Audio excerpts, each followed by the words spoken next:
নমস্কাৰ আয়ুষ্মান অসম মুখ্যমন্ত্ৰী লোকসেৱা আৰোগ্য যোজনা চমুকৈ MMLSY আপোনালোকে যদি ক্লেইম কৰিব বিচাৰিছে তেতিয়াহলে এই ভিডিওটো আপোনালোকে শেষলৈকে চাব মোৰ আগৰ ভিডিওত এটা ক্লেইম প্ৰসেস দেখুৱাইছিলো এটা হৈছে মোৰ 2 নম্বৰ ভিডিও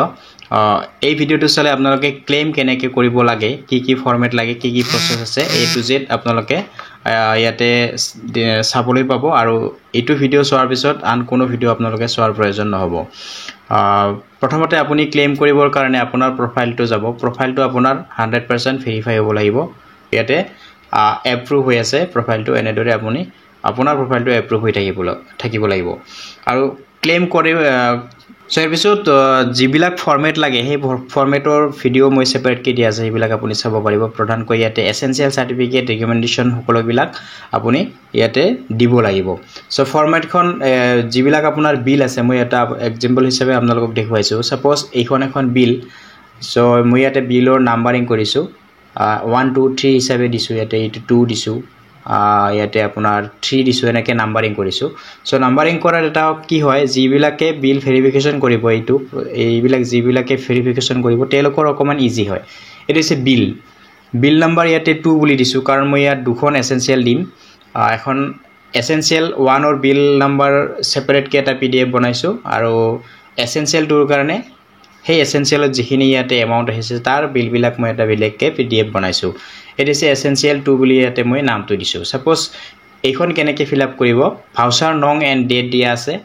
আৰু মাজত দিয়া আছে ইয়াতে name of the medicine investigation suppose ইয়াতে ভাউচাৰ নং দিয়া আছে 9197 ইয়াতে আপোনাৰ বিল নম্বৰটো থাকিব লাগিব এটো হৈছে আপোনাৰ বিল নম্বৰ 9197 এটো হৈছে আপোনাৰ বিল নম্বৰ এটো হৈছে আপোনাৰ 9197 টো আপোনাৰ কি বিল নম্বৰ আৰু ইয়াতে এসেনশিয়াল খনটো এইটো আপোনাৰ কি থাকিব লাগিব এইটো হৈছে 9197 ঠিক একেদৰে নেক্সট যদি আপুনি ইয়াতে এখন যদি চাই বিলত যদি চাই 2 নম্বৰ বিলখন যদি চাই আপুনি ইয়াতে আপোনাৰ বিল নম্বৰ হৈছে এইটো ইয়াতে অকমান বেলেগ কি আছে ইনভয়েস নাম্বাৰ হিচাপে আছে ইনভয়েস নং A020232 গতিকে এইটো আপোনাৰ কোড থাকিব লাগিব এসেনশিয়াল সাৰ্টিফিকেট আপোনাৰ ইয়াতে ভাউচাৰ নং আৰু ডেটত ইয়াতে দিব লাগিব এইটো A02033 অবলিক ডেটটো আপুনি ইয়াতে দিব লাগিব কোন ডেটত সেই বিলখন ইস্যু কৰা হৈছে ইয়াতে ডেটটো থাকে ইয়াতে ডেট 31/1/2025 আৰু ইয়াতে আপুনি ডেটটো অবলিক দি আপুনি ডেটটো দিব এসব মেডিসিন না কি হয় না টেস্ট হয় সকলোখিনি ইয়াতে দিব কোয়ান্টিটি দিব আৰু এমাউন্টটো ইয়াতে লিখি দিব এনেদৰে প্ৰত্যেক বিলাকৰ বিল বিলাক ইয়াতে এনেদৰে নাম বিলাক লিখি টোটাল এমাউন্টটো তলত এনেদৰে আপুনি কি কৰিব লিখি লব লাগিব আৰু ইয়াতে হস্পিটেলৰ পেড হস্পিটেলৰ এইটো আসলতে হস্পিটেলৰ পেডত দিলে বিশেষকৈ ভাল হয় এটো হস্পিটেলৰ পেড সিল সিগনেচাৰ সকলোখিনি ইয়াতে এড্ৰেছ সকলোখিনি থাকিব লাগিব আৰু ইয়াতে ইন অৰ্স এমাউন্টটো ইয়াতে লিখি দিব লাগিব গতিকে এসেনশিয়ালৰ বিষয়ে এইখিনি আপোনালোকে বিলবিলাক এনেদৰে মিলাই এসেনশিয়ালখন আপোনালোকে ফিল আপ কৰি আনিব বা হস্পিটেলৰ পৰা ফিল আপ কৰি আনিব গতিকে আপোনালোকে কেনেকৈ ক্লেইম প্ৰসেসটো কৰিব আৰম্ভ কৰিছো এতিয়া সো ক্লেইম কৰিবৰ কাৰণে সিম্পলি আপুনি এটো হৈছে ৰিএম্বাৰ্সমেন্টত ক্লিক কৰি দিব সো এতে আপোনাৰ submit a new claim to নিশ্চয় দেখিছে সাবমিট এ নিউ ক্লেইমত আপুনি কি কৰি দিব ক্লিক কৰি দিব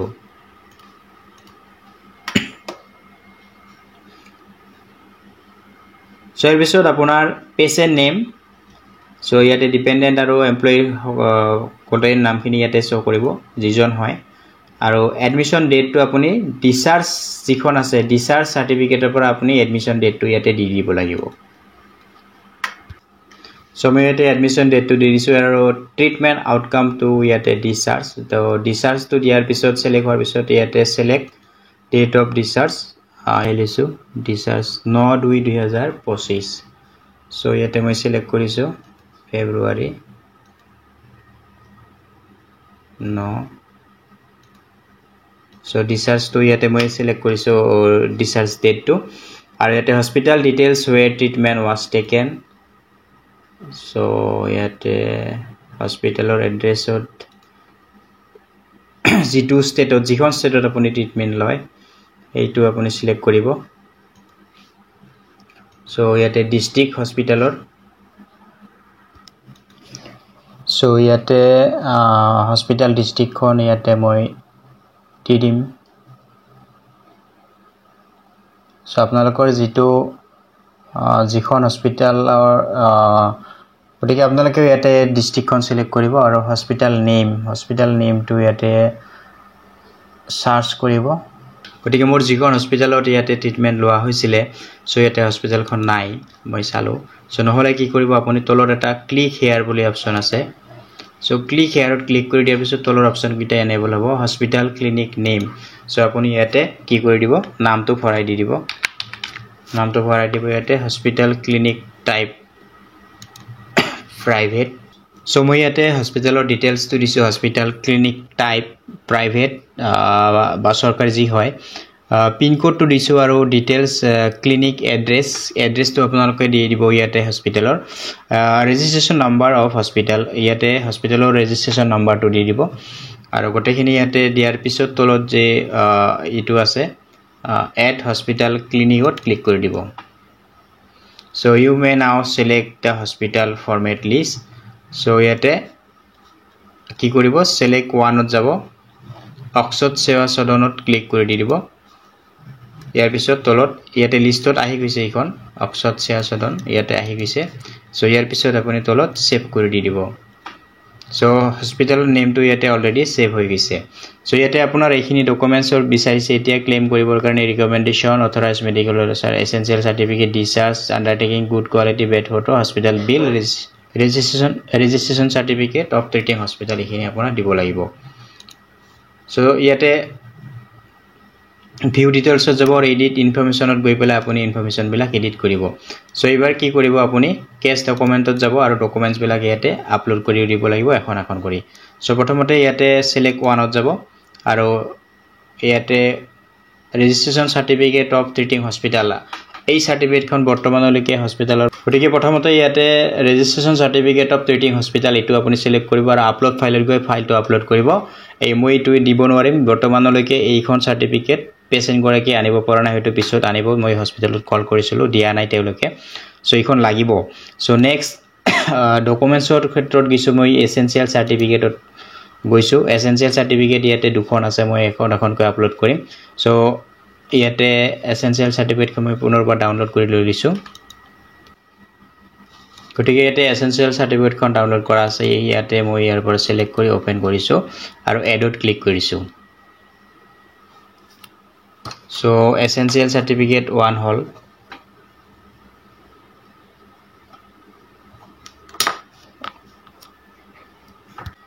so download hoise yate ahise essential type certificate aro ekhon essential ase dukhon ase essential gotike moi ako essential certificate ot click korisu so yate download ot goi essential certificate 2 khon yate moi upload korim etia add ot click kori disu so essential 2 certificate khon yate mor upload hoy gise so eibar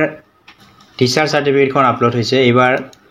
discharge or pisot ahisu yate payment receipt pensioner to pensioner karone the authorized medical maintenance recommendation ikhon ase recommendation khan apnaloke upload dibo lagibo yate so ikhon ise authorized medical recommendation আসলতে এইখন হস্পিটেলৰ পেডত যেতিয়া দিব খুবেই ভাল হ'ব এখন accept হয় না নহয় এতিয়াও কনফাৰ্ম নহয় যেতিয়া হস্পিটেলৰ পেডত এইটো ফৰমেটখনত লিখি দিছে কিন্তু হস্পিটেলৰ পেডত নিজাববীয়াকৈ যেতিয়া দিয়ে তেতিয়াহলে এখন একসেপ্টেন্স হয় 100% কিন্তু এইখন সিউৰিটি নাই তথাপি মই এইখনে দি দিছো সো ইয়াতে অথৰাইজ মেডিকেল এটেন্ডেন্স ৰিকমেন্ডেশনত গৈ পেলাই সো ইয়াতে ফাইলটো সিলেক্ট কৰিছো আৰু এডত ক্লিক কৰি দিছো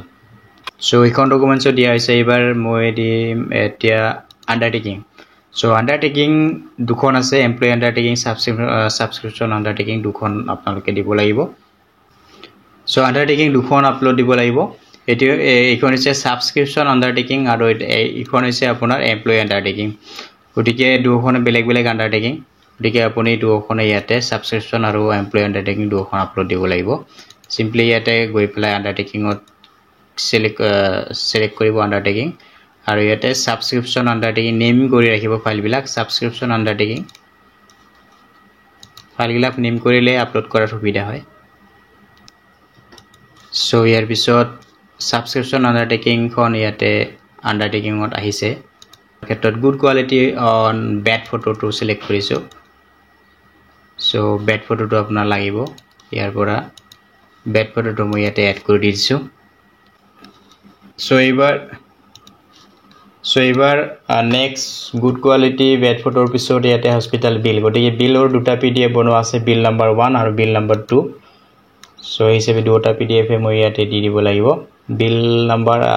এসেনশিয়াল আন্ডাৰ 2 আৰু এসেনশিয়াল 1 গটিকে file size can not be greater than 2 MB গটিকে 2 MB কৈ বেছি হৈ আছে ফাইলটো গটিকে হস্পিটাল বিলত আহিছো সো ইয়াতে মই বিলৰ সাইজটো কমাইছো হয় না নহয় চাই লৈছো এতিয়া সো এতিয়া হ'ব বিলৰ সাইজটো কমিছে 2 MB কৈ বেছি হ'ব নোৱাৰিব হস্পিটাল বিল 1 সো এবাৰ মই বিল নাম্বাৰ 2 নম্বৰ পিডিএফ টো দি বিল নাম্বাৰ এডট কৰিছো গটিকে ইয়াতে দুখন বিল মোৰ দুটা পিডিএফ 2 MB কৰি পেলাই মই ইয়াতে আপলোড দি দিছো সো ইয়াৰ পিছত আৰু কিবা দিব লগা আছে নেকি মই চাইছো সো বেড ফটো হস্পিটাল বিল OPD বিল যদি আপোনাৰ আছে তেতিয়াহলে OPD বিলও আপুনি ইয়াতে দিব পাৰিব সো ইয়াতে মই ৰেজিষ্ট্ৰেচন সাৰ্টিফিকেট অফ ট্ৰিটিং হস্পিটাল খনৰ ইয়াতে যেটো আছে মোৰ লগত বৰ্তমান হেতুৱে দি দিছো পিছত মই ইয়াতে কোৱেৰি আহিলে চেঞ্জ কৰি দিম সো আপোনাৰ OPD বিল যদি থাকে এডমিট হৈ থকাৰ সময়ত হেতু আপুনি OPD বিলতে দি দিব আৰু টেষ্ট বিলাকো আপুনি এডমিশন ডেটৰ আৰু ডিসচাৰ্জ ডেটৰ ভিতৰতে আপুনি যিবিলাক টেষ্ট আছে সেইবিলাক দিব বাহিৰত 3 দিন আগৰ দিব পাৰে আৰু ডিসচাৰ্জৰ পিছত কোনো বিল ইয়াতে একচেপ্ট নহব এডমিট হোৱাৰ 3 দিন আগৰ দিব পাৰে সো ইয়াতে OPD বিলখনো দিছো আৰু আদাৰ্স কিবা ডকুমেন্টস থাকিলে আপোনালোকৰ ইয়াতে আদাৰ্স ডকুমেন্টত গৈ যিমান বিলাক আছে সকলো বিলাক ইয়াতে PDF বনাই দি দিব পাৰিব সো মোৰ অল ডকুমেন্টস সাবমিট হৈ গৈছে সো এতিয়া মই কোৱেৰিত আহিছো সো কোৱেৰিত আহাৰ পিছত ইয়াতে নো কোৱেৰিজ আহিছে আৰু ই সাইন এবাৰ মই ই সাইনটো ইয়াতে এপ্ৰুভ কৰিব লাগিব সো ইয়াতে টিক্স কৰিব আপোনালোকে সো টিক্স কৰাৰ লগে লগে ইয়াতে এটা পপ আপ মেনু খুল খাব ইয়াতে এটো primary member Aadhaar required so please ensure that the primary members Aadhaar details are provided before proceeding with e-sign to proceed কৰিব লাগিব এতে proceedত ক্লিক কৰিব সো এটো আধাৰ নাম্বাৰটো দিয়াৰ পিছত proceedত ক্লিক কৰি দিয়াৰ পিছত নেক্সট পেজত আপোনাক এটা লৈ যাব ইয়াতে আধাৰ নম্বৰটো দি দিব আৰু ইয়াতে আধাৰত এটা OTP আহিব এটো হৈছে প্ৰসেসটো মই এতিয়া কৰিছো আধাৰ OTP যেটো আছে ইয়াতে টিক্স কৰা থাকিব আৰু ইয়াতে গেট OTP ত ক্লিক কৰি দিব সো গেট OTP ত ক্লিক কৰি দিয়াৰ পিছত OTP টো ৰেজিষ্টাৰ আধাৰ নম্বৰৰ লিংক থকা মোবাইল নম্বৰত OTP টো গৈছে অলৰেডি গতিকে ইয়াতে OTP টো আহিছে আৰু OTP টো অহাৰ পিছত ইয়াতে যেটো বক্স আছে বক্সটো টিক্স কৰিব আৰু ইয়াতে তলত যেটো সাবমিট আছে সাবমিটত ক্লিক কৰি দিব আৰু সাবমিট যেটো আছে তলত সাবমিটত ক্লিক কৰি দিব সো সাবমিটত ক্লিক কৰি দিয়াৰ লগে লগে ইয়াতে your claim is submitted for approval ত দেখিছে নিশ্চয় সো এটো আপোনাৰ ক্লেমটো অলৰেডি সাবমিটত claim status ত যাব ইয়াতে download the claim status in details update on ইয়াতে ডেটটো দেখুৱাব since claim initiate date 27 March 7:30 PM গতিকে সকলোখিনি ক্লেমৰ স্ট্যাটাসটো আপোনাৰ ইয়াতে PDF ত ডাউনলোড কৰি ল'ব পাৰিব ডাউনলোড PDF ত গৈ পেলাই আপুনি ইয়াতে ক্লেমৰ স্ট্যাটাসটো ইয়াতে চাব পাৰিব ইয়াৰ পিছত নিশ্চয়কৈ আপোনাৰ কোৱেৰি আহিব কোৱেৰিত গৈ পেলাই কি কোৱেৰি আহে ৰিপ্লাই কোৱেৰি কৰিব লাগিব সো এইখিনি প্ৰসেস A to Z আপোনালোকৰ এতিয়া ডিসক্ৰাইব কৰিলো গতিকে এসেনশিয়াল সাৰ্টিফিকেটখন আপুনি যদি পোৱা নাই গতিকে আপুনি যদি এসেনশিয়াল সাৰ্টিফিকেটখন ডাউনলোড কৰিব বিচাৰিছে গুগলত যাব ইয়াতে গতিকে এটো হৈছে সাইটটো grabsol.blogspot.com সো ইয়াতে অহাৰ পিছত আপুনি ইয়াতে সকলোবিলাক জৰুৰী তথ্য MML ৰ পৰা আৰম্ভ কৰি চৰকাৰী যিবিলাক আঁচনি আছে সকলোবিলাক ইয়াতে আপোনালোকে পাই যাব এটো হৈছে এসেনশিয়াল সাৰ্টিফিকেট ডাউনলোড এসেনশিয়াল সাৰ্টিফিকেটত যাব আৰু এটো মই সকলৰ কাৰণে ইয়াতে access free কৰি ৰাখিছো আগতে মই ইয়াতে প্ৰাইভেট কৰা আছিল সো বহুতো ইয়াতে ডাউনলোডৰ ৰিকুৱেষ্ট আহি থাকে যাৰ কাৰণে মই এটো আপোনালোকৰ কাৰণে access free কৰি দিছো আপোনালোকে ইয়াতে আহি পেলাই how to fill up the essential watch full topic ইয়াতে ভিডিওটো মোৰ সাইটত দিয়া আছে আৰু ডাউনলোড নাও ক্লিক কৰি দিয়াৰ লগে লগে আপোনাৰ এসেনশিয়াল সাৰ্টিফিকেটখন আপোনালোকে ডাউনলোড কৰিব পাৰিব